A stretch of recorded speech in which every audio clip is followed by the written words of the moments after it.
ஏசு ஏற்றுக்கிட்டா என்ன அப்படி சொல்லுவாங்க, இப்படி சொல்லுவாங்க. அப்புறம் நீங்கள் ஏசு ஏற்றுக்கொண்டு பகிரங்கமாக அந்தரங்கமாக தேடாமல் வெளியரங்கமாக வந்து அவரை நாடலைன்னா மற்றவங்க அப்படி ரசிக்கப்படுவாங்க.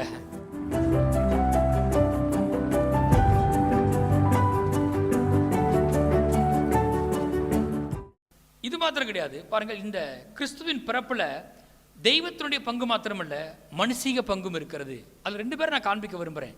நீங்கள் யோசித்து பார்த்தீங்கன்னா மரியாதை குறித்து கொஞ்சம் யோசித்து பாருங்களேன். திருமணமே ஆகலை, காபிரியல் என்னும் தூதன் வந்து நாசரேத் ஊரில் இருந்த கன்னிகை இடத்துக்கு அனுப்பப்பட்டா நம்ம பார்க்குறோம். அவங்க கேட்குறாங்க, இது எப்படி ஆகும், புருஷனை அறியேனே அப்படி சொன்னோடனே கற்பம் தரிச்சிடுறாங்க, பரிசுத்த ஆவியினால கற்பம் தரிக்கிறாங்க. கொஞ்ச நாளில் வந்து அவங்க வந்து ஏற்கனவே அந்த மரியாள் வந்து யோசேப்புக்கு நிச்சயிக்கப்பட்டிருந்தாங்க. இந்த விஷயம் கற்போது ஆகணுன்ற விஷயம் வந்து யாருக்கு போயிடுச்சு, யோசேப்புக்கு போயிடுச்சு. அப்போ ஊரெல்லாம் பரம்ப ஆரம்பிச்சிருச்சு. யோசித்து பாருங்களேன், கவனிங்க.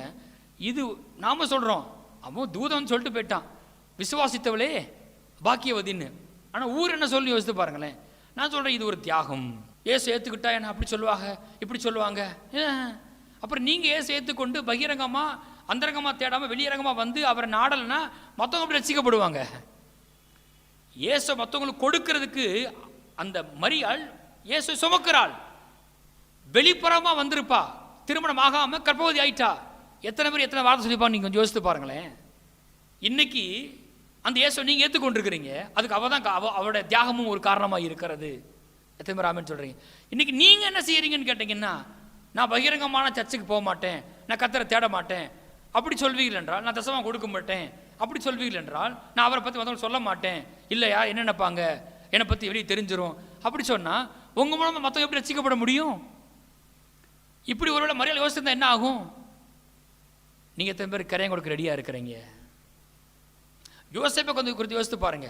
திருமணம் ஆயிடுச்சு, யோசேப்புக்கு இந்த விஷயம் போன உடனே யோசேப்பு நினைக்கிறாரு, எப்படியாவது வயல்பட்டிருக்கு யோசேப்பு நீதிமானாக இருந்து எப்படியாவது என்ன செய்யணும், தள்ளி விட்டுறணும் அப்படின்னு யோசிக்கிறாரு. அன்னைக்கு நைட்டு பார்த்தீங்கன்னா தூதன் சொப்பனத்தை தோன்றி, இல்லை அவள் பரிசுத்தாவினால் கற்பம் தரிச்சிருக்கிறா, ரட்சகர் பிறக்க போகிறாரு அப்படின்னு சொல்லி மறுபடியும் என்ன செய்கிறான், சேர்த்துக்கொண்டு மாத்திரம் கிடையாது, பிள்ளை பிறக்கிற வரைக்கும் அவளை தொடாதிருந்தான், அறியாதிருந்தான். பார்க்கணும் பாருங்க, தியாகம். பிதாவாகிய தேவனுடைய அன்பினுடைய தியாகம், இயேசுவினுடைய கிரயம், யோசேப் மரியாள் அந்த குடும்பத்தாருடைய கிரயம், இது எல்லாம் அந்த கொண்டாட்டத்துக்கு பின்பாக இருக்கிறது.